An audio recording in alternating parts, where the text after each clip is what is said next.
sahbihi ajma'in. Masya Allah, senang sekali bisa berada di sini. Hari ini saya tidak mengkhususkan akan memberikan satu materi tertentu, karena menurut saya di sini adalah tempatnya para penghafal Quran. Jadi justru sebenarnya saya yang mau belajar.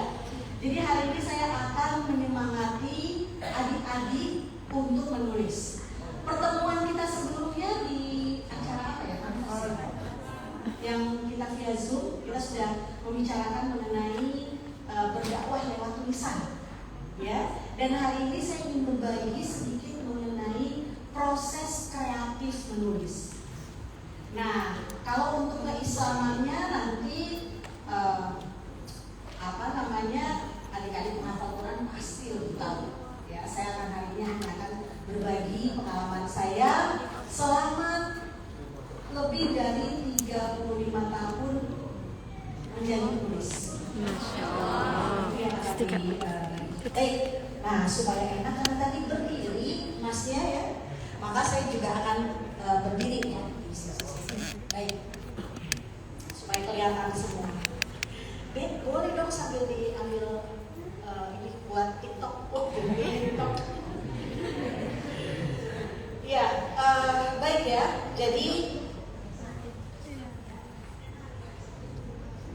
ya, baik. Banyak pertanyaan misalnya kepada saya, Mbak Helvi, Bunda Helvi, kapan sih Bunda Helvi mulai menulis? Ya, dan kenapa Bunda Helvi terus menulis? Saya pertama kali menulis, yang tulisan itu dipublikasikan adalah ketika saya berusia 9 tahun. Masya Allah. Tapi itu belum ada kesadaran keislaman. Ibu saya seorang mualaf Chinese, masuk Islam ketika menikah dengan bapak saya, ya. Dan kemudian ayah saya seorang seniman. Dia seorang pengarang lagu, lebih dari 1000 lagu yang sudah dia karang dan lagu-lagunya terkenal sekali. Ya, kalau saya sebut mungkin banyak dinyanyikan oleh Dewi Yul, ya, Kau Bukan Dirimu, Kini Baru Kau Rasa, dinyanyikan oleh Rafiqa Nuri dan lain-lain penyanyi-penyanyi lawas gitu ya. Jadi bapak itu seniman, ibu saya mualaf, jadi gak ada yang kepikiran untuk masukin anaknya ke pesantren. Nah, yang mereka tahu saya suka menulis. Nah, karena saya suka menulis pada usia 9 tahun, tulisan saya alhamdulillah bisa dipublikasikan di koran dan di majalah. Itu majalah anak-anak kayak Bobo, Ananda, Tonton gitu ya, dan koran. Nah, baru titik balik saya adalah ketika pakai hijab. Tahun berapa saya pakai hijab? Tahun 1988. Ketika saya berusia 18 tahun. Pada saat itu, ketika saya memakai hijab, itu ketemu Islamnya, nemu Islamnya di jalan. Enggak dari orang tua. Di jalan nemunya. Gimana tuh Bunda maksudnya nemu di jalan? Iya, maksudnya tiba-tiba ikut pengajian, sekali doang ikut pengajian, ya. Diajak teman, ngaji yuk, Helvi hari ini kan kamu ulang tahun, tanggal 2 April ulang tahun. Lu belum pernah ngapain waktu ulang tahun? Ditanya begitu kan. Terus saya bilang ngapain ya? Ulang tahun saya ke-17 sudah pernah dirayakan, ulang tahun saya ke-18. Mentraktir teman sudah, ditraktir teman sudah, naik gunung waktu ulang tahun sudah pernah. Apa yang belum pernah kira-kira? Terus saya kumpulin sekali. Pakaiannya kayak laki-laki ke sekolah juga pakai celana panjang warna abu-abu, rambut pendek gitu. Jadi akhirnya ikut pengajian, sekali doang ikut pengajian. Sekali ikut pengajian, begitu masuk, wah ngelihat ikhwan yang ini kakak saya nanti yang akan ngasih pengajian, orangnya ganteng kata teman-teman. Datang juga teman-teman saya tuh, geng saya gitu, akhirnya datang semua. Ternyata bener kakaknya ganteng gitu. Begitu masuk pertama melihat, kalau mereka cuma bilang subhanallah, masya Allah, langsung nunduk gitu kan. Kalau Bunda kan subhanallah, masya Allah, dan ternyata dia memberikan materi tentang yang sederhana saja. Nah, karena saya waktu itu ingin cari perhatiannya dia, maka kemudian saya bilang begini, Bang, Allah itu baik ya Bang? Oh iya Helvi, Allah itu sangat baik kepada kita. Allah memberikan cahaya matahari, walaupun Helvi sering durhaka barangkali. Allah memberikan cahaya bulan, Allah memberikan oksigen kepada Helvi, walaupun Helvi mungkin sering lupa pada Allah. ibu saya langsung nanya gini, bang, hijab itu kan gak wajib ya bang? Hijab itu kan gak wajib ya, itu kan sunnah ya. Teman saya ada yang jadi, ada yang masuk pesantren terus keluar jadi dokter. Berarti kan hijab itu gak wajib kan? Dia akhirnya dia gak pakai hijab. Nah karena ini anak belum pernah ngaji yang namanya Helvitiana Rosa, seumur hidup gak pernah ngaji. Kalau baca Quran juga gak bisa bedain huruf ba dengan nun pada waktu itu. Padahal kan cuma titik doang ya, gak bisa bedain huruf ba dengan nun gitu. Akhirnya ketika itu si Mas Ikhwan itu gak mau ngomong bahwa dia hijab itu wajib. Dia belum ngomong gitu, dia cuma bilang Helvi, Allah itu sangat baik pada kita. Allah memberikan cahaya matahari, Allah memberikan udara, Allah memberi air, Allah memberi oksigen. Dia pikir nih anak baru belajar Islam, mestinya dikasih bubur dulu, jangan langsung jalan tak keselak. Gitu kan. Tapi saya langsung, Kak, jawab dong. Itu hukumnya apa? Helvi, Allah itu sangat baik pada kita. Iya Kak, saya tahu. Memberikan oksigen. Terus tiba-tiba dia ngomong gini. Akhirnya, oke Helvi, coba kamu buka surat An-Nur ayat 31. Begitu disuruh buka hijab. Coba kamu buka surat An-Nur surat berapa? Surat 24 ayat 31. Saya bingung. Maksudnya gimana ya surat 24 ayat 31? Karena dibesarkan dari keluarga yang tidak mengajarkan Islam sedemikian. Anaknya mau sholat muntah juga gak apa-apa gitu. Jadi saya nggak bisa lihat begitu melihat ini 2431 maksudnya apa? Saya tanya teman-teman di sebelah, terus dia bilang, oh ini Helvi maksudnya 2431 itu surat An-Nur.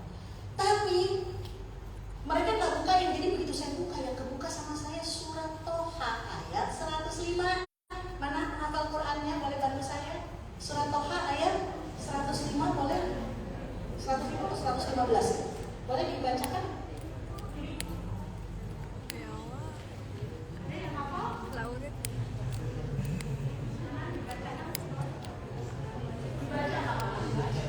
Saya juga nggak hafal. Ikhwannya, ya silakan. Kaki Sogir, silakan. Ya, boleh Sogir. Ini 115.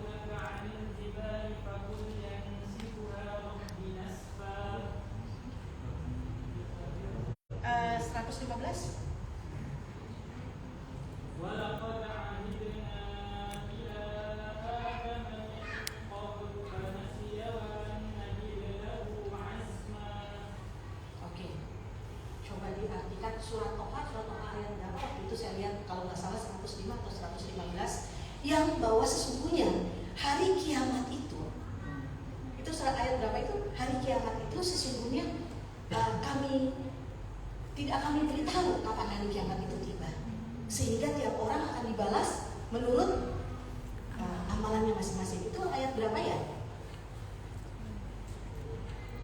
Maaf ya kalau bukan ustazah begini nih, hanya ayat atau santrinya gitu ya. Nah, ayat berapa itu yang ada makan itu? Jadi saya buka itu. Nah, begitu saya buka ayat itu, surat Toha, ayat berapa itu? 115 kan? 15 fakot.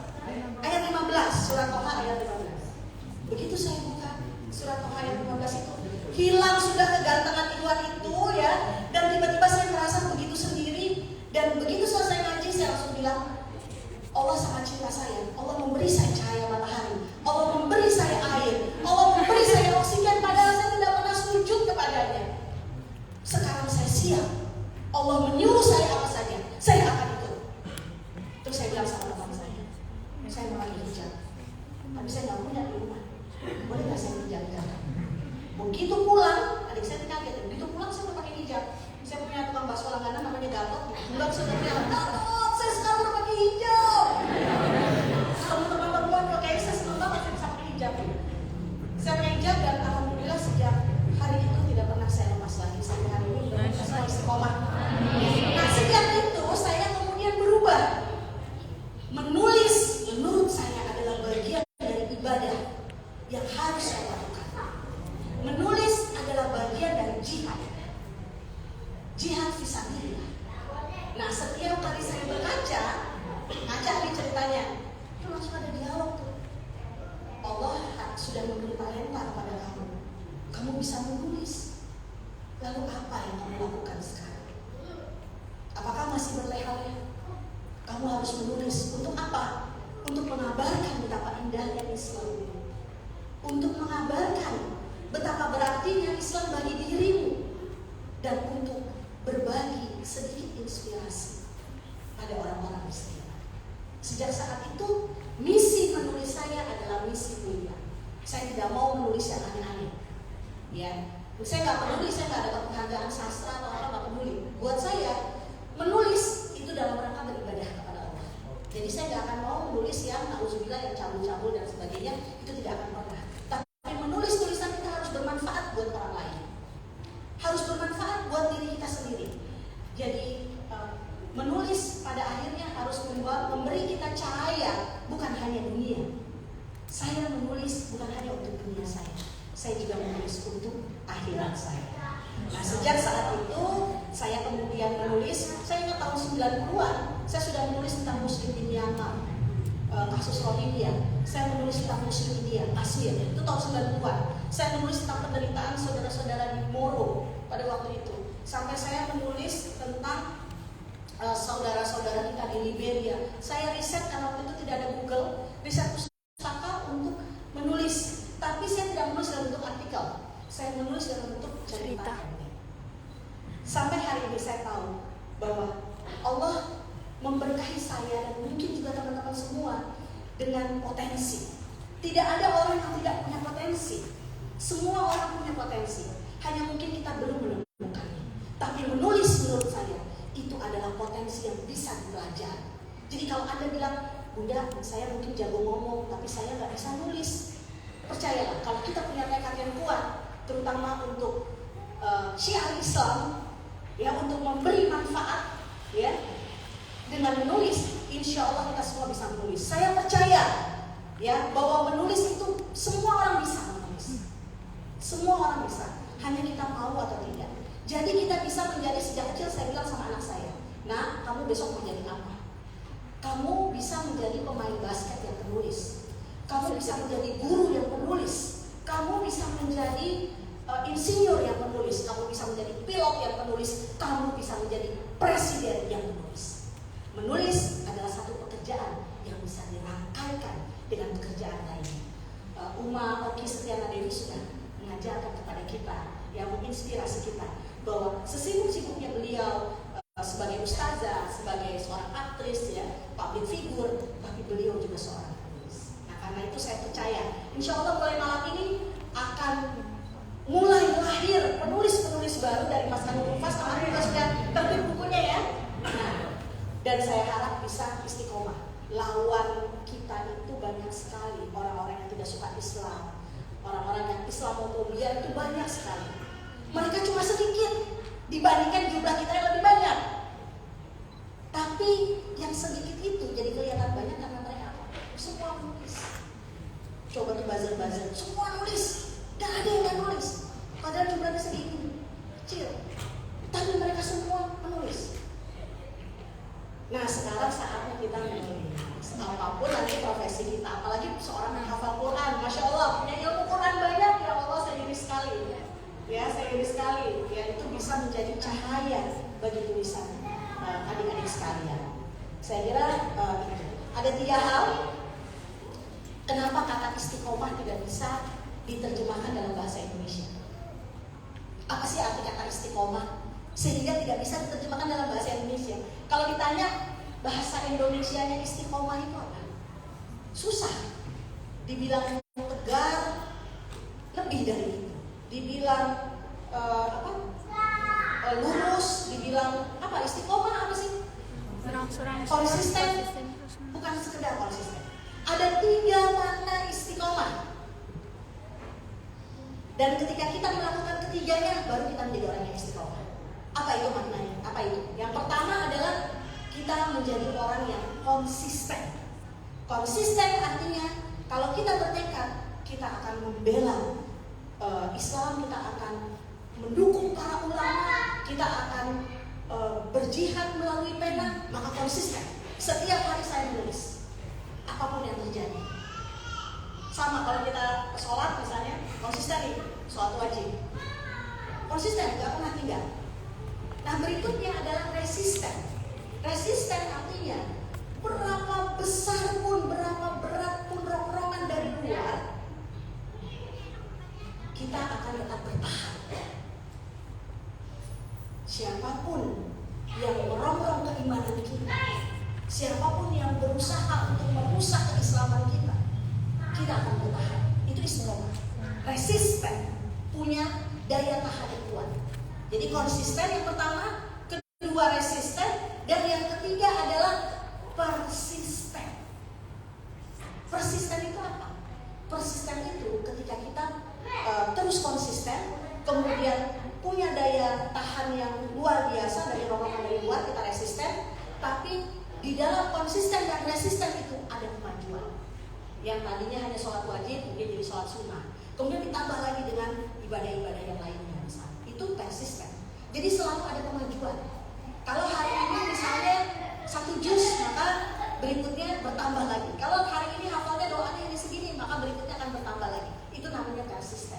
Nah, istiqomah adalah ketiga hal itu. Konsisten, resisten, dan persisten. Mudah-mudahan kita semua istiqomah. Saya mengimbau, kenapa saya merasa penting banget bagi kita untuk menulis? Kenapa sih saya merasa penting banget bagi kita? Minimal nulis caption deh, nulis status, nulis di Twitter yang memang paling tidak kalau tidak bisa bermanfaat buat orang, paling tidak mendatangkan mudarat. Bagaimana tulisan kita paling tidak mendatangkan mudarat? Saya mungkin belum bisa bermanfaat. Oke, kalau begitu Anda menulis yang tidak mendatangkan mudarat. Nanti persisten, kemudian yang bermanfaat. Mungkin itu nanti selanjutnya kita bisa tanya jawab. Jadi sampai hari ini saya baru menulis 67 buku. Dan ada mungkin sekitar 300-an cerpen yang berserakan di mana-mana yang belum dikumpulkan, dan artikel-artikel penelitian dan yang lain-lain. Dan saya punya prinsip tulisan saya harus lebih banyak dari jumlah usia saya. Mudah-mudahan istiqomah. Saat ini saya berusia 52 tahun. Buku saya 67, masih ada piutang. Ya, Mas Rio masih ada piutang. Mudah-mudahan Allah beri kekuatan untuk terus berkarya. Dan mudah-mudahan saya doakan yang di sini semuanya, adik-adik saya di sini, anak-anakku sekalian, ya, akan menjadi penulis-penulis yang hebat. Ini yang pertama. Menjadi penulis-penulis yang hebat yang dengan ketajaman penanya membuat musuh-musuh Islam tunggang langgang. Buat kita bisa memperlihatkan bagaimana keindahan Islam melalui pena, ya, bagaimana keterharuannya, bagaimana kebenaran Islam lewat pena kita yang lancip, insya Allah. Alhamdulillah falakatulana minal muntarin. Alhamdulillah kebenaran itu datang dari Allah. Karena itu janganlah kita termasuk orang yang ragu-ragu. Billahi taufiq wal hidayah. Assalamualaikum warahmatullahi wabarakatuh.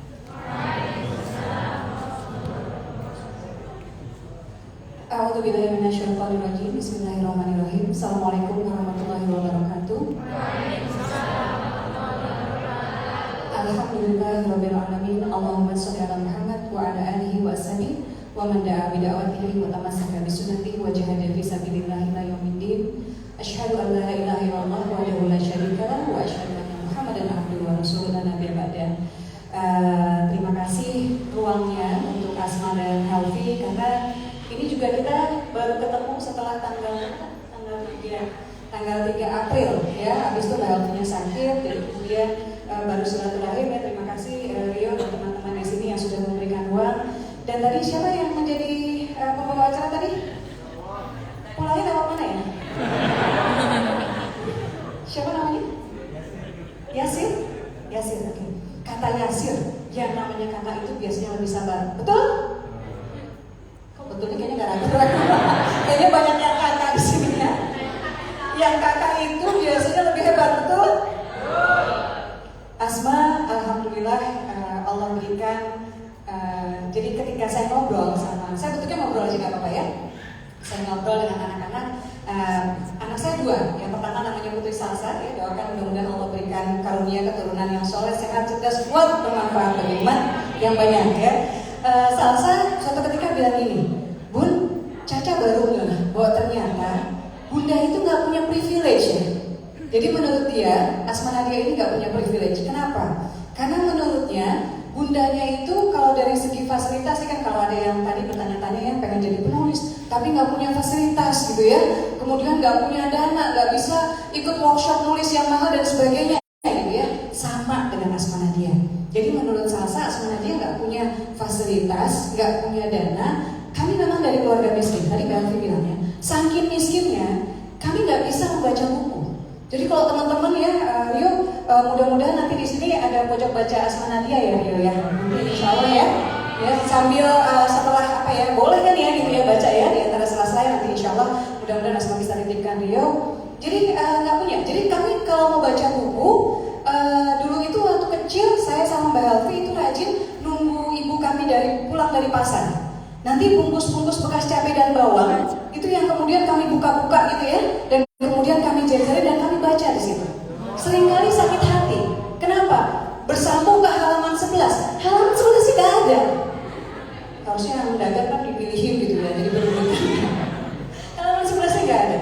Saya sama Mbak Helvi rajin ke tempat penyewaan buku. Seringkali diusir. Kenapa? Tempat penyewaan bukunya kecil ya.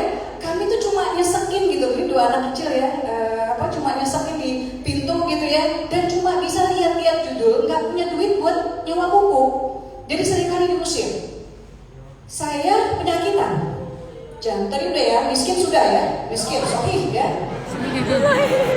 Jangan besar ya, miskin sohih. Jadi kalau ada teman-teman yang bilang, Bu, nama mungkin saya jadi penulis, saya miskin, sohih ya, sama kita ya. Kemudian saya penyakitan. Jantung, paru-paru, gagal bapak. Saya punya tumor ada 5, dioperasi sekarang ada 6. Minta doanya ya para penghafal Quran, mudah-mudahan Allah berikan kesembuhan ya, dan Allah berikan kekuatan dan sakit tidak menghalangi untuk dakwah insya Allah. Jadi suatu ketika saya sama Mbak Helvi datang ke, kami masih kecil, usia berapa waktu itu ya kayak 7 tahun, 8 tahun, 9 tahun ya, pas 10 tahun. Kita ke satu toko buku besar di daerah Matraman, tahu lah ya, kita nggak nyebut merek ya.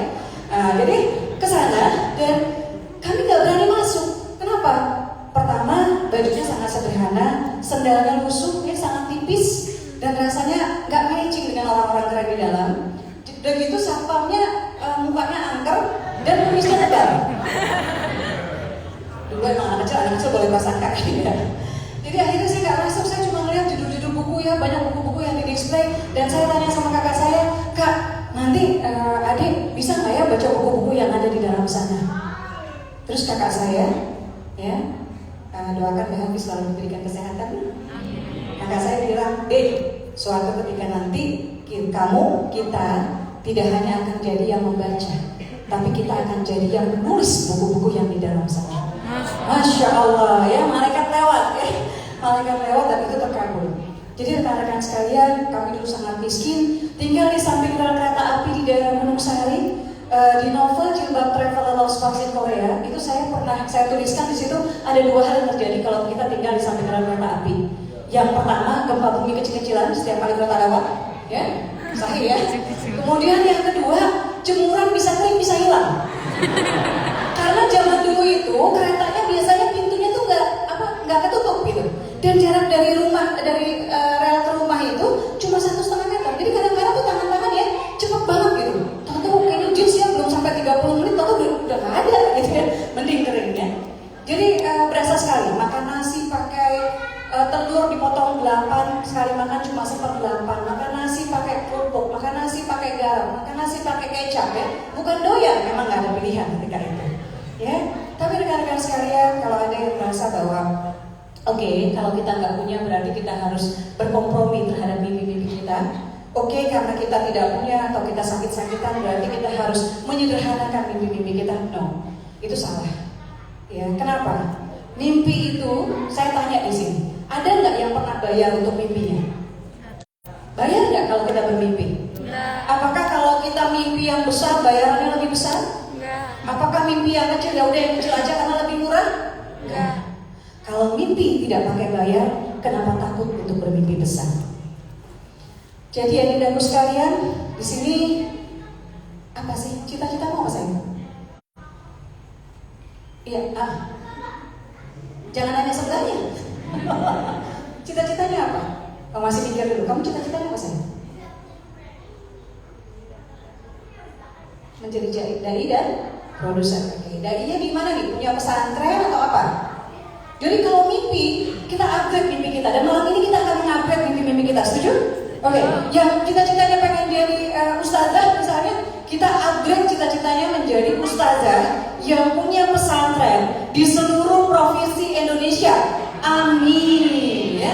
Kalau nanti ada yang pengen melanjutkan misalnya, atau ada nanti mau ngabarkan ke adiknya ya, adiknya mungkin kuliah misalnya di kedokteran. Oke, Dek, mulai malam ini kita upgrade mimpi kita, Dek. Jangan cuma jadi dokter. Jadi dokter yang punya rumah sakit, mudah-mudahan di seluruh provinsi di Indonesia, yang kalau pasien datang ke sana tidak ditanya dulu punya asuransi atau tidak. Kita nggak akan sebut merek. Ya, itu gitu.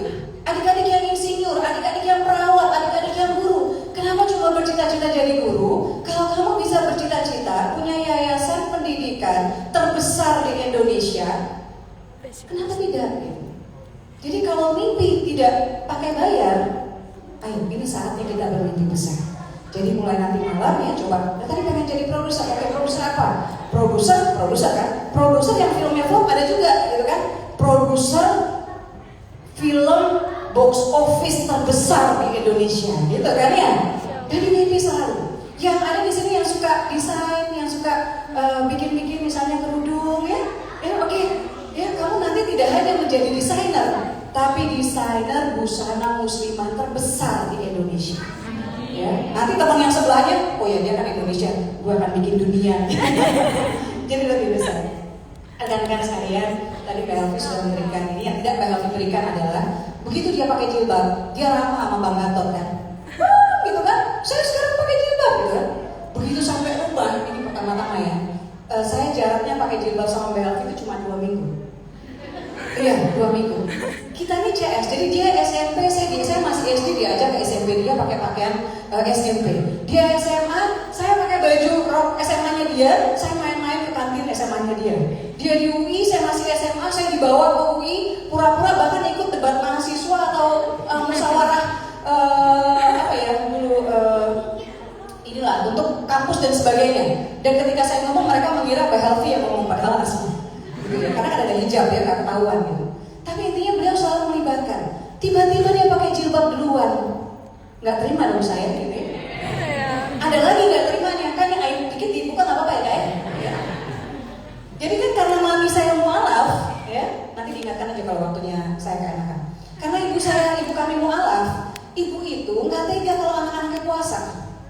Jadi kalau misalnya anak-anaknya puasa, itu biasanya mami yang ini kita ke pasar nih ya, puasa zaman anak kecil ya, umur 6 tahun, 7 tahun, 8 tahun ya, masih keringetan, panas gitu kan ya. Nanti mami tuh ngeliat kita dan gak tega gitu. Kamu mau es kelapa muda? Kamu pengen bami ayam gak? Bami ayamnya pakai pangsit mau? Gak apa-apa, buka puasa anak kecil gak dosa gitu.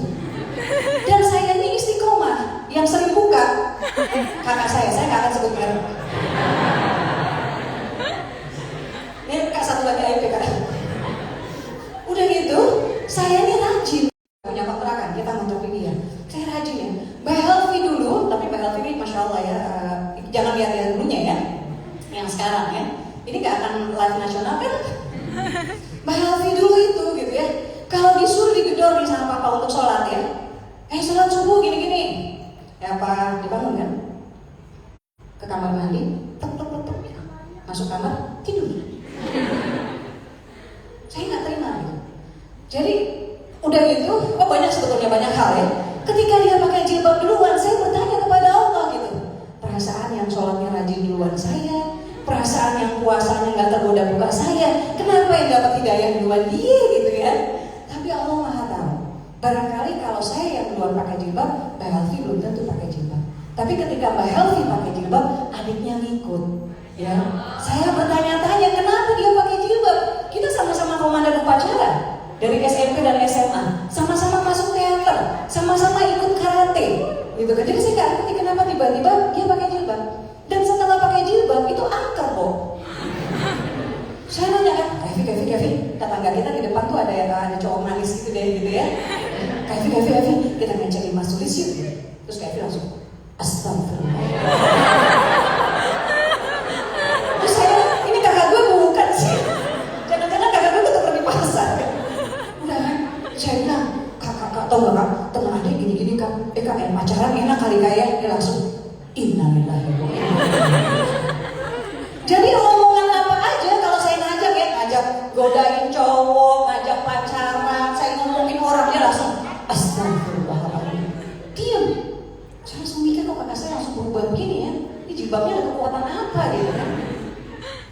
Kemudian saya minta diajakin dia, sama juga. Teman-temannya kemudian bilang, oh kalau ngaji di situ Ikhwannya ganteng, ini bawaan Ikhwan ganteng ya. Makanya Ikhwan harus bersih ya, satu bersih ya, nggak boleh bau ya. Bukan apa-apa, kadang-kadang ada yang bilang ya pun ini kan puasa dulu kan wanginya kesturi, kesturinya nanti di sana buat penghuni langit. Di sini mah bau-bau aja. Makanya soal buku jangan jadi muslimah nyebelin ya. Jadi akhirnya saya ikut ngaji, nah itu saya juga nanya yang sama.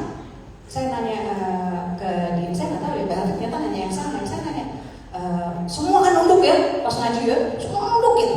Saya gini.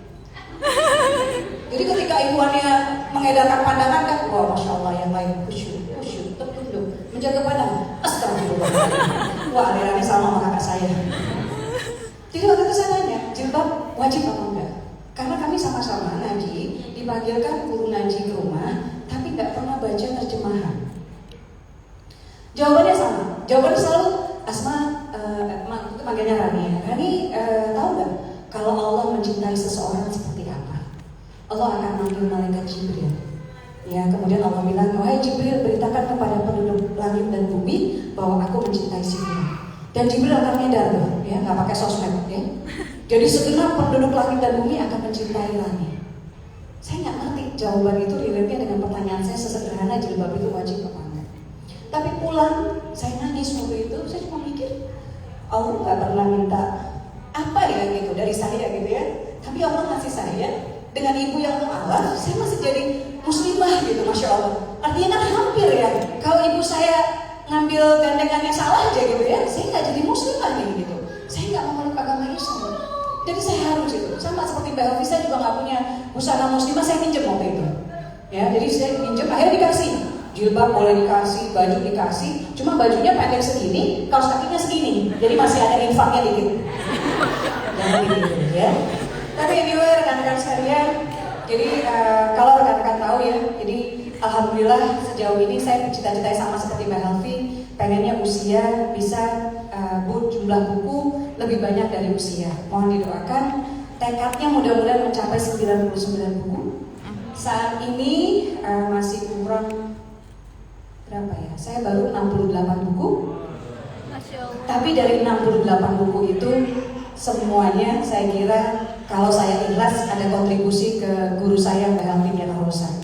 Ya, karena beliau yang mengajarkan adiknya ini menulis dan tidak hanya mengajarkan adiknya tapi mengajarkan banyak orang, masya Allah pahalanya ya. Jadi rekan-rekan sekalian, dari 68 buku yang sudah diterbitkan ada 11 yang sudah difilmkan. Sedikit koreksi Yasir ya. Dan kali jangan bilang karya yang terkenal adalah, karena saya berharap mudah-mudahan karya saya terlepas terkenal di dunia atau tidak, mudah-mudahan terkenal di akhirat. Gitu ya, mudah-mudahan di akhirat ada pahalanya. Karena teman-teman rugi sekali kalau kita menulis hanya mengejar royalti dunia.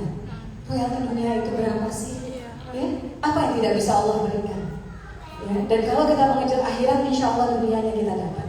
Jadi ketika teman-teman menulis, bisa nggak pun jadi penulis? Kalau nggak ini bisa jadi penulis. Kalau saya miskin pun, Allah Maha Kaya. Kalau saya sakit pun, Allah Maha Perkasa. Jadi sandarkan mimpi-mimpi kamu kepada Allah, kepada Dia yang Maha Kaya, dan kepada Dia yang Maha Perkasa. Dulu saya tidak terbayar dengan kondisi fisik bisa jadi Allah perjalankan ya ke berbagai negara. Dulu mimpi-mimpi saya adalah setiap saya merajut mimpi itu di kulkas, di pintu kulkas punya rumah kami non muslim ya, dan anak-anaknya kaya. Jadi setiap liburan ke Bandung, saya akan lama-lama di depan pintu kulkas Oma. Saya melihat kok ada magnet kulkas dari Bangkok, Oma baru dari Bangkok. Kok ada magnet kulkas dari Singapura, kok ada magnet kulkas dari Hong Kong gitu ya. Saya kemudian lihat di peta. Jadi dulu bayangannya masih titik-titik di peta. Sakit-sakitan, miskin. Seharusnya saya nggak bermimpi. Tapi itulah kehebatan anak-anak kecil yang seharusnya ya sekarang kita kembalikan ke kita. Kadang-kadang ketika kita dewasa dengan banyaknya pemikiran kita jadi ragu, jadi nggak punya keberanian untuk bermimpi. Ya, dan alhamdulillah sejauh ini Allah perjalankan Asma ke 72 negara, 545 kota di dunia. Teman-teman sekalian, kalau ditanya uangnya dari mana, yang bayarin semuanya Allah. Ya, jadi teman-teman sekalian percaya diri kalau bermimpi, ingat mimpi nggak pakai bayar. Mari kita perbesar mimpi-mimpi kita, insya Allah. Yang sakit, yang merasa tidak tidak berdaya atau sering pusing kayaknya nggak ini. Jangan mengukur masa depan kita dari posisi dan kemampuan kita saat ini, ya. Jadi Bismillah, Insya Allah semangat nih, kompornya 2 untuk menulis ya. Dan selalu teman-teman punya kelebihan. Tadi Pak Helvi bilang ya kita juga mau bagi apa di sini ya Kak. Teman-teman ini mereka penghafal Quran, kami malah perlu banyak-banyak minta doa sama teman-teman yang belajar dari rekan-rekan sekalian. Tapi anyway, saya pernah suka menyatakan seperti ini. Salah satu profesi ya, yang kalau bagi kami yang biasa, orang biasa, kalau belum yakin menggenggam kunci ke surga, maka menulislah. Kalau belum yakin sedikit amalan-amalan kita apakah dipenuhi dengan keikhlasan, maka menulislah sebanyak-banyaknya. Kenapa? Profesi penulis adalah sedikit dari profesi yang memberikan ruang bagi kita untuk memiliki keran-keran yang tetap mengalirkan pahala walaupun kita sudah berada dalam dekapan tanah. Ketika kita menulis, buku kita mengajak kepada kebaikan, mencerahkan, orang mendapatkan sesuatu ya, mendapatkan tambahan semangat, mendapatkan tambahan motivasi, maka insya Allah kalau kita ikhlas ketika menulisnya, mudah-mudahan Allah menjadikannya sebagai ruang ya, pahala yang tetap mengalir ketika kita sudah berada dalam dekapan tanah. Saya kira itu yang bisa saya berikan, lainnya mungkin kita bisa ngobrol ya. Terima kasih, mohon maaf sebelumnya. Billahi taufiq wal hidayah. Assalamualaikum warahmatullahi wabarakatuh.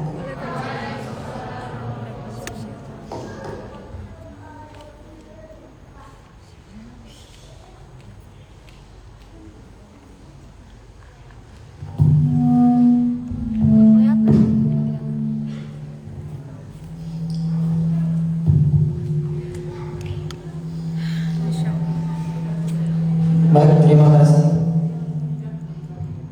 Kita ucapkan kepada Bunda Helmi dan Bunda Asma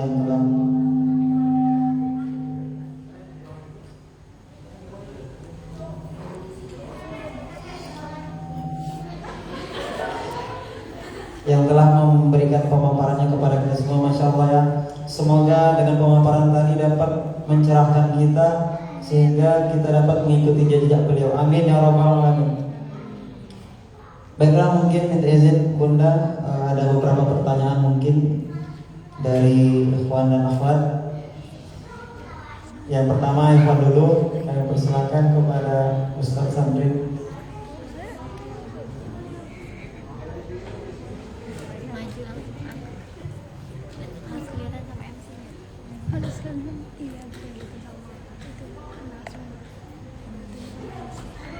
Bismillahirrahmanirrahim. Assalamualaikum warahmatullahi wabarakatuh.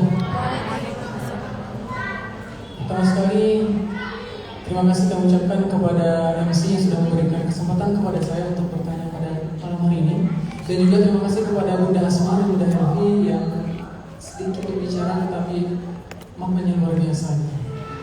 Jadi Bunda sedikit bercerita, kalau kita bercerita tentang menjadi seorang penulis, kalau ditanya satu-satu, semua santri Masnun Muhfaz sepertinya ingin menjadi seorang penulis gitu. Apalagi mungkin bisa mengikuti jejak Bunda Helvi dan Bunda Asma. Sebelumnya saya pernah bermimpi bercita-cita ingin menjadi seorang penulis. Pada sekitaran 3 tahun yang lalu, saya mendapat motivasi untuk menjadi seorang penulis. Kemudian saya mencoba menulis, cuman sampai 1 halaman, kemudian hilang entah kemana gitu. Motivasinya hilang. Kemudian lambat laun gitu, semakin kesini, pas sekitaran 5 atau 6 bulan sebelumnya, kita ya sama-sama Muhfaz mengeluarkan buku yang berjudul Menuju Cahaya Allah gitu. Kemudian dari situ saya mendapatkan motivasi kembali gitu, untuk menjadi seorang penulis. Kemudian setelah mendapat motivasi itu langsung siang harinya langsung nulis lagi. Selesai 1 halaman, habis itu hilang motivasinya. Dan pertanyaannya, ini motivasi ini kok bisa hilang, Bunda? Ya, motivasi ini kok bisa hilang gitu. Sedangkan saya ingin sekali menjadi seorang penulis.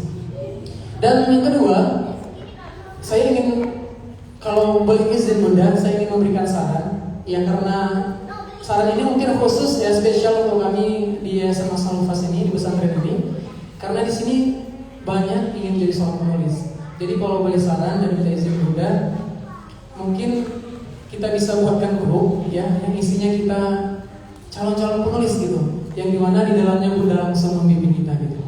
Nah, karena kan nggak mungkin kalau misalnya kita satu-satu untuk menanya Bunda gitu kan, gimana ini motivasinya dan segala macamnya. Mungkin kita bisa buat grup yang isinya adalah calon-calon penulis di Mas Al-Mufas yang memang serius ingin menjadi seorang penulis seperti Bunda. Mungkin itu saja Bunda. Sekian, Assalamualaikum warahmatullahi wabarakatuh.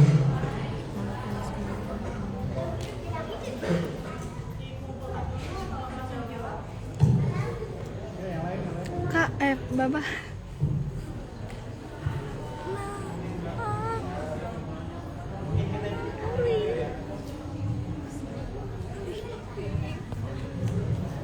Kita hitung aja biar ada ya. Dalam hitungan 3, 1, 2, 3. Yang mungkin dari saudara kita yang beda-beda.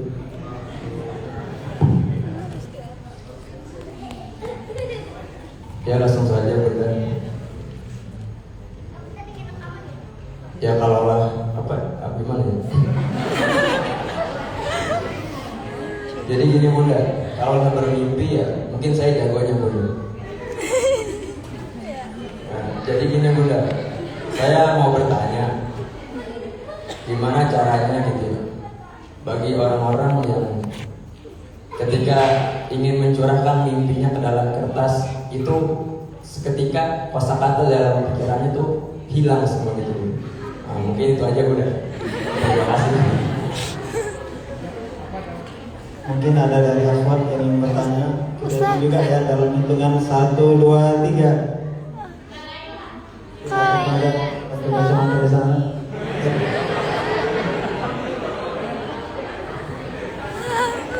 Kena lagi. MC ya. MC-nya kota MC. Bismillahirrahmanirrahim. Assalamualaikum warahmatullahi wabarakatuh. Sebelumnya terima kasih atas kesempatannya yang telah diberikan kepada saya. Izinkan saya bertanya kepada Bunda Asma dan Bunda Helvi.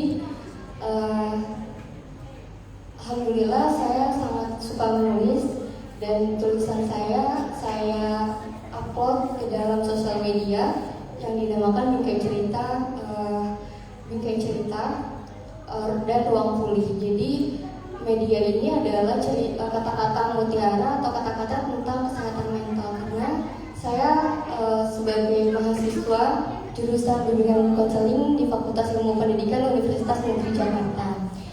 Dan saya ingin bertanya bagaimana cara untuk mempublikasikan hasil karya kita gitu, karena pada saat ini saya sedang membuat buku media buku berjendela untuk siswa di SD,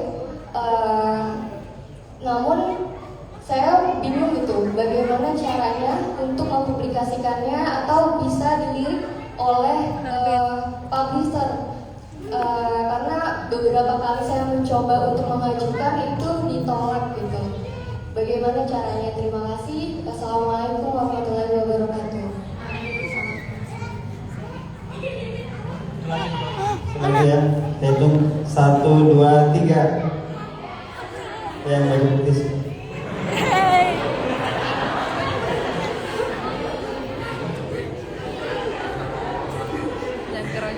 Assalamualaikum warahmatullahi wabarakatuh. Sebelumnya perkenalkan, nama saya Yesha, umur saya 15 tahun. Alhamdulillah saat ini saya sudah menerbitkan 12 buku, Ibu. Namun setelah mendengar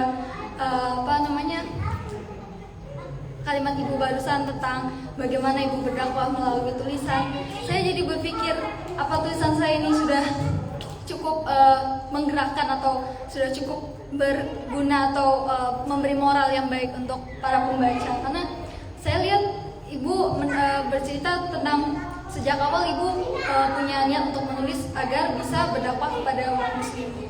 Apakah Ibu sendiri juga sejak awal memang sudah seperti itu, ataukah memang dari awal menulisnya hanya sekedar mengandung moral sederhana untuk pembaca? Begitu Ibu. Terima kasih, syukran. Wassalamualaikum warahmatullahi wabarakatuh.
kita selalu saling menyemangati. Kalau punya media di Mas Karul Unpas mungkin ada semacam majalah atau media online-nya, ada kan gitu ya. Nah, kita selalu saling menyemangati. Saya kira itu yang harus dilakukan adalah kita harus punya lingkungan yang mendukung kita. Jangan sendirian.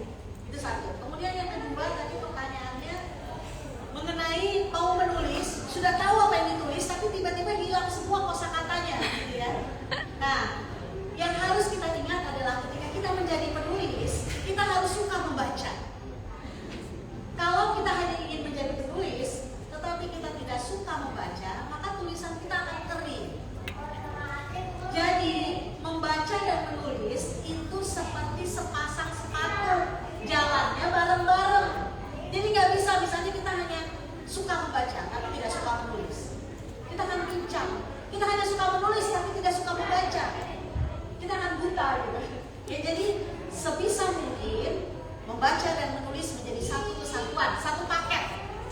Sehingga nggak akan lagi kehilangan seperti itu. Kalau Anda mau jadi penulis novel yang bagus kayak Kang Abik misalnya tentang Islam gitu ya, mengangkat keislaman dan sebagainya, maka yang harus Anda lakukan banyak baca novel.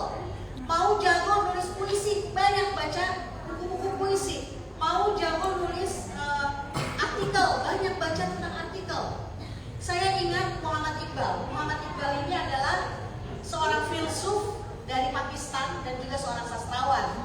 Muhammad Iqbal mengatakan, bagi pemuda muslim, saya mengimbau pemuda muslim, dalam sepekan dia harus membaca 5 buku minimal. Di luar Al-Quran. Minimal 5 buku dalam sepekan. Ini kata Muhammad Iqbal. Katakanlah kita mungkin saya mengambil yang lebih sedikit di bawah itu, mungkin topik. Katakanlah 5 topik yang kita baca dalam sepekan. Yang pertama adalah baca buku tentang agamamu, tentang Islam di luar Al-Quran. Al-Quran mah udah gak diperhitung lagi, itu memang harus menjadi betul-betul teman hidup ya. Kemudian yang kedua, buku yang dibaca adalah buku yang kita minati. Kita punya minat apa nih? Misalnya saya minat terhadap pertanian, maka baca buku-buku tentang pertanian terus. Jadi buku yang kau minati. Yang ketiga, kata Muhammad Iqbal, bacalah buku yang sama sekali tidak kau minati. Misalnya saya nggak minat sama sekali dengan ekonomi misalnya, atau dengan fisika. Tapi kata Muhammad Iqbal, baca buku yang sama sekali tidak kita minati. Berarti ada 3 ya. 1 buku tentang Islam, 2 buku yang kita minati, bidang kita yang sesuai dengan bidang kita dan kita minati. Yang ketiga yang tidak sesuai dengan bidang kita dan tidak kita minati. Yang keempat, buku tentang situasi kontemporer di negeri kita dan dunia, sehingga kita paham situasi kondisi tempat kita berada. Itu buku keempat. Dan buku yang kelima menurut Muhammad Iqbal adalah buku sastra, di mana kita bisa mengetahui begitu banyak karakter orang dan sastra itu bisa mengasah budi pekerti. Jadi kalau di pesantren Mas Karul Unpas baca novel nggak apa-apa kan? Baca novel, baca cerpen, itu kata Muhammad Iqbal itu bisa mengasah pekerti kita dan juga ketajaman intuisi. Ya, jadi bayangkan 5 buku, katakanlah 5 topik itu harus kita baca supaya kita nggak ngeblank ketika kita mau nulis, kita jadi kaya, gitu loh ya. Dan yang terakhir saya mau menimpali sedikit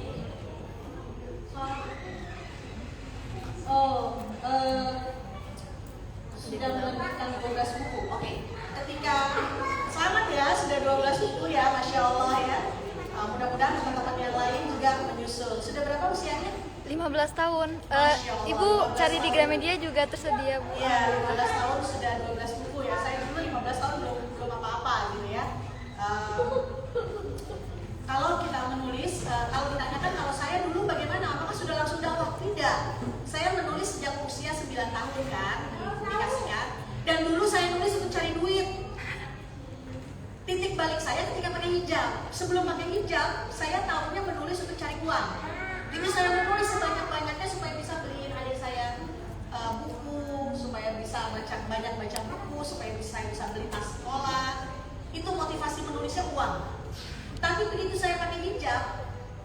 motivasi menulis saya adalah sebenarnya bukan dakwah juga ya. Waktu itu saya belum seperti itu, tapi bagaimana saya menulis yang bisa bermanfaat buat diri saya dan syukur-syukur juga buat orang lain.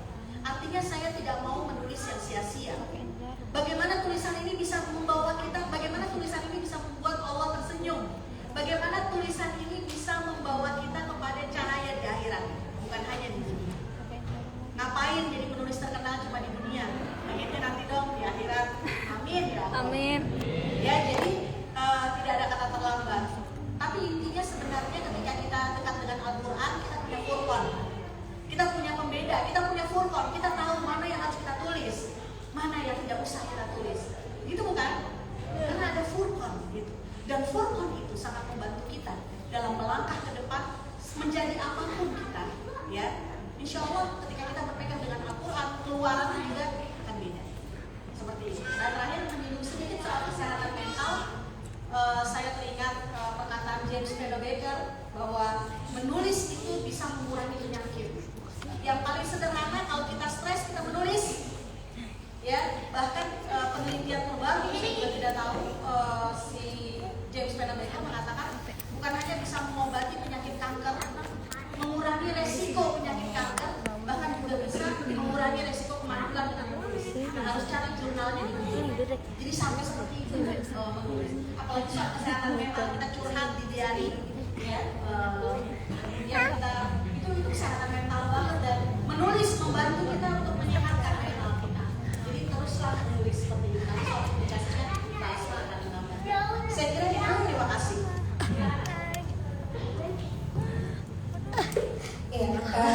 Tentang publikasi, oke.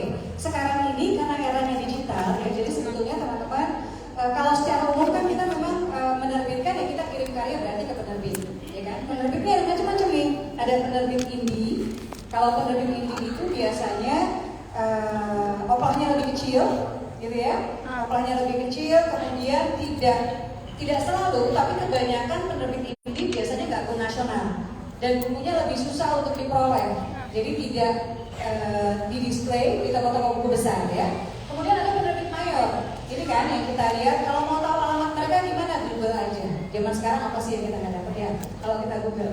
Atau kalau misalnya di buku, biasanya di halaman apa ya, di cover belakang itu ada alamat. Kalau nggak di copyright, itu biasanya ada alamat penerbit. Saran saya kalau mengirimkan karya, pertama kirimkan soft copy-nya lewat email. Kemudian yang kedua hard copy-nya.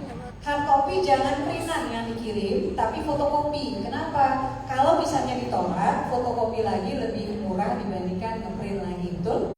Ya, jadi itu. Kemudian pastikan setelah kita mengirim, mungkin 2 minggu setelahnya kita coba hubungi penerbit. Pastikan bahwa naskah kita diterima.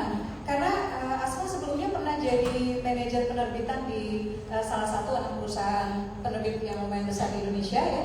Dan pernah ada cerita, ya, ketika ini CEO dari beberapa anak perusahaan yang ketemu, ya, ada cerita bahwa ternyata mereka itu pernah ada naskah yang tidak diterbitkan bertahun-tahun sampai penulisnya nanya, dan naskahnya itu baru kemudian ketemu ketika si penerbit ini pindah-pindahan.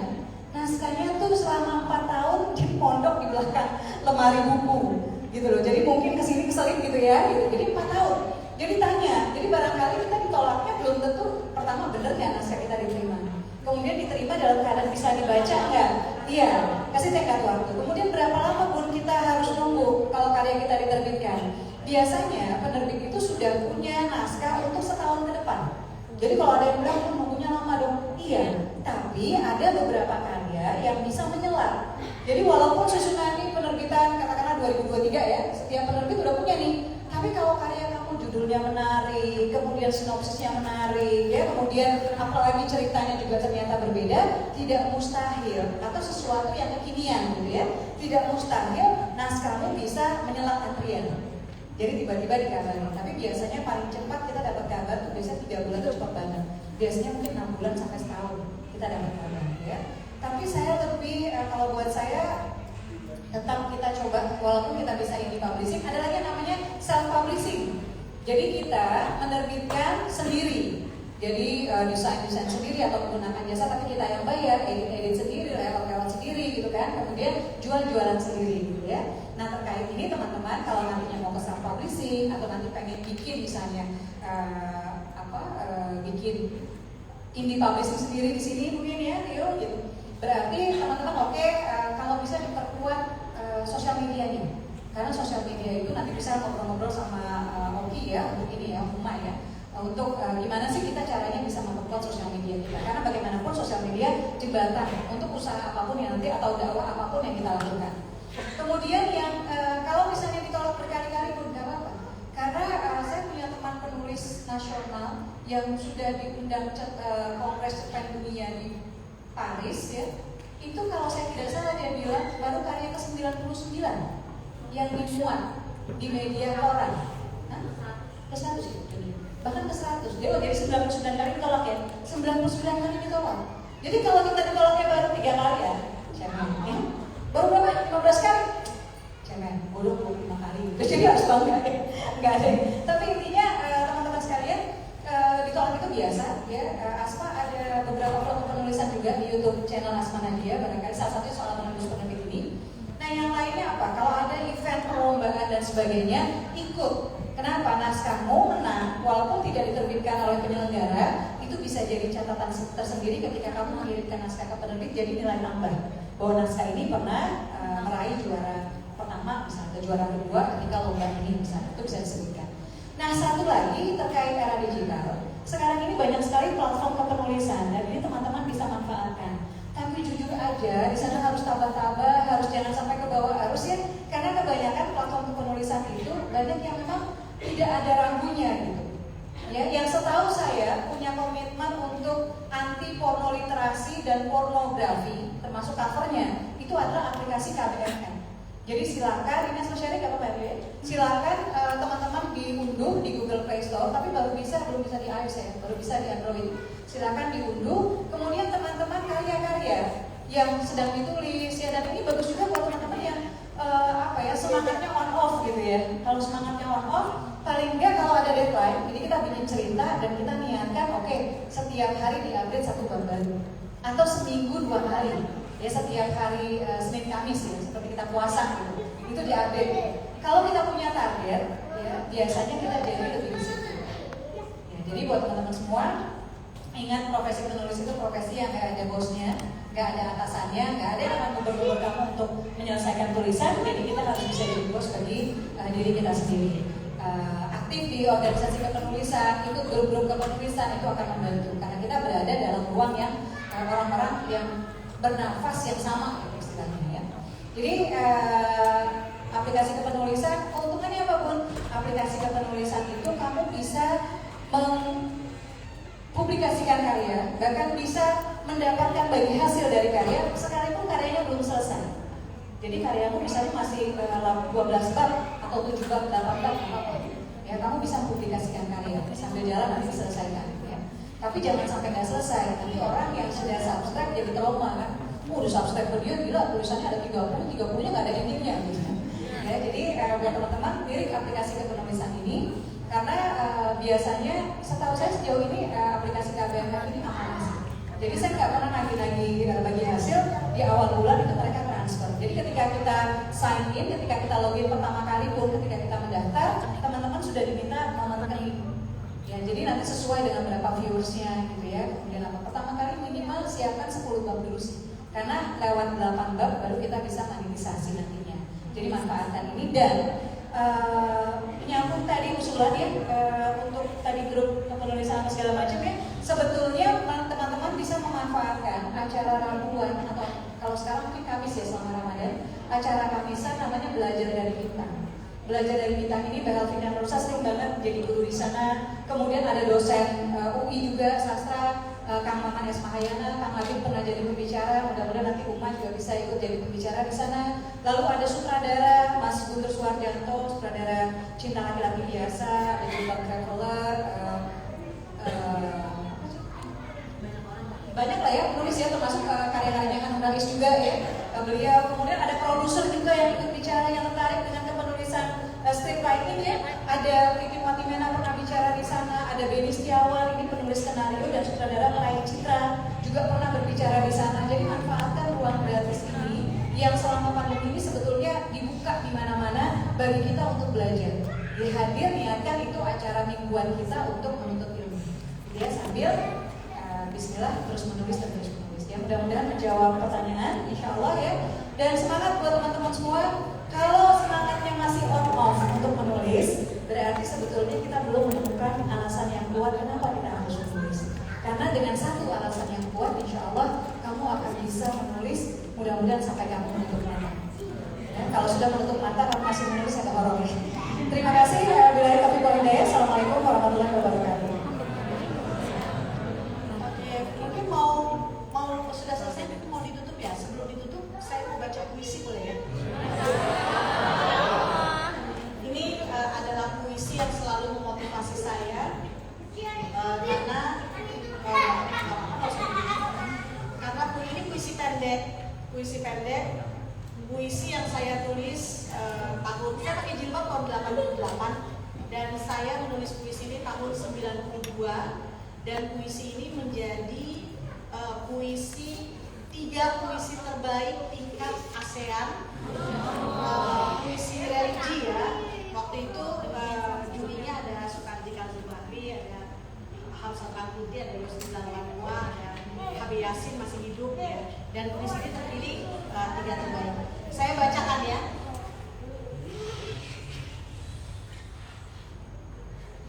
Fisabilillah,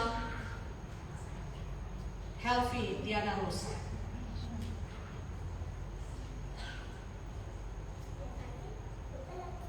Jangan dilarang orang yang melayang pandang kesabilillah. Ia sudah tahu resah nyata semesta, seringai malam bumi kita.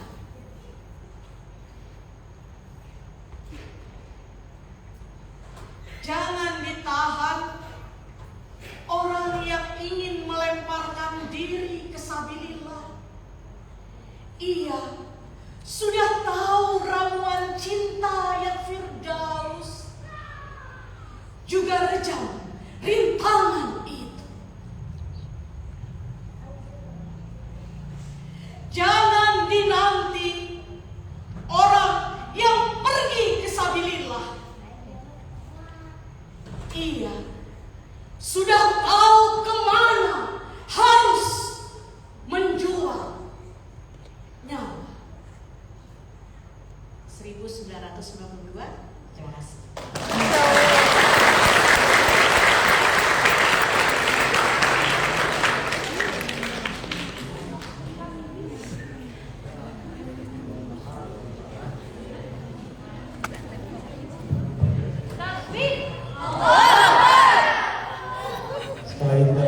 Takbir. Masya Allah, kita ucapkan kepada kedua bunda kita dan marilah kita tutup dengan doa untuk memberkahi acara kita ini. Kepada Ustaz Farhan kami persilahkan.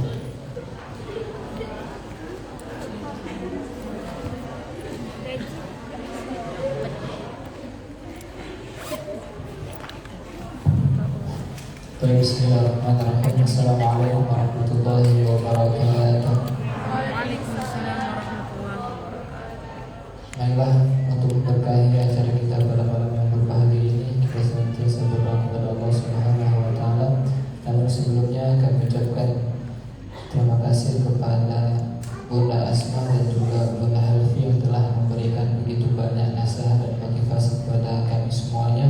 Semoga apa yang telah Bunda sampaikan bisa kami amalkan dan bisa kami praktekkan dalam kehidupan sehari-hari, dan semoga Allah Subhanahu wa Ta'ala menjadikan perkataan yang telah keluar dari lisannya Bunda menjadi amal jariah kelak di yaumil akhir di rabbal alamin.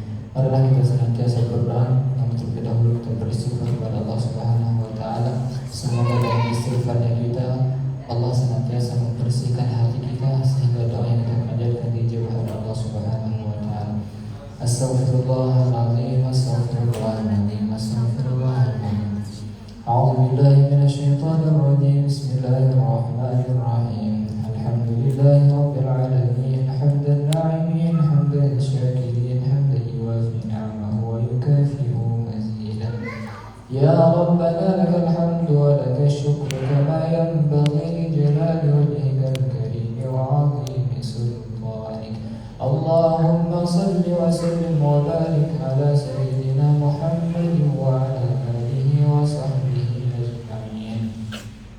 اللهم اغفر لنا ذنوبنا وذنوب والدينا وارحمهم كما ربونا صغارا، ولجدنا ولجداتنا ولمعلمنا ولأستاذنا ولأستاذاتنا ولمن له أحسن علينا، ولجميع المسلمين والمسلمات والمؤمنين والمؤمنات الأحياء منهم والأموات، وتابع بيننا وبينهم بالخيرات. رب اغفر وارحم وأنت خير الراحمين. اللهم إنا نسألك رضاك والجنة ونعوذ بك من سخطك والنار. اللهم إنك عفو كريم حليم تحب العفو فاعف عنا يا كريم. اللهم إنا نسألك سلامة في الدين والدنيا والآخرة، وعافية في الجسد، وزيادة في العلم، وبركة في الرزق، وتوبة قبل الموت، ورحمة عند الموت، ومغفرة بعد الموت. اللهم هون علينا في سكرات الموت والنجاة من النار والعفو عند الحساب. اللهم اختم آجالنا بحسن الخاتمة والسعادة، ولا تختم علينا بسوء الخاتمة والشقاوة. ربنا ظلمنا أنفسنا وإن لم تغفر لنا وترحمنا لنكونن من الخاسرين. ربنا لا تزغ قلوبنا بعد إذ هديتنا وهب لنا من لدنك رحمة إنك أنت الوهاب. اللهم يا مقلب القلوب ثبت قلوبنا على دينك وعلى طاعتك. اللهم يا مقلب القلوب ثبت قلوبنا على دينك وعلى طاعتك. اللهم يا مقلب القلوب ثبت قلوبنا على دينك وعلى طاعتك. اللهم إنك تعلم أن هذه القلوب قد اجتمعت على محبتك، والتقت على طاعتك، وتوحدت على دعوتك، وتعاهدت على نصرة شريعتك. فوثق اللهم رابطتها وأدم ودها واهدها سبلها واملأها بنورك الذي لا يخلو، واشرح صدورها بفيض الإيمان بك وجميل التوكل عليك، وأحيها بمعرفتك وأمتها على الشهادة في سبيلك. إنك نعم المولى ونعم النصير. اللهم تقبل دعانا إنك أنت السميع العليم، وتب علينا يا مولانا إنك أنت التواب الرحيم. ربنا هب لنا من أزواجنا وذرياتنا قرة أعين واجعلنا للمتقين إماما. ربنا آتنا من لدنك رحمة وهيئ لنا من أمرنا رشدا. ربنا آتنا في الدنيا حسنة وفي الآخرة حسنة وقنا عذاب النار، وأدخلنا الجنة مع الأبرار يا عزيز يا غفار يا رب العالمين. وصلى الله على سيدنا محمد وعلى آله وصحبه أجمعين.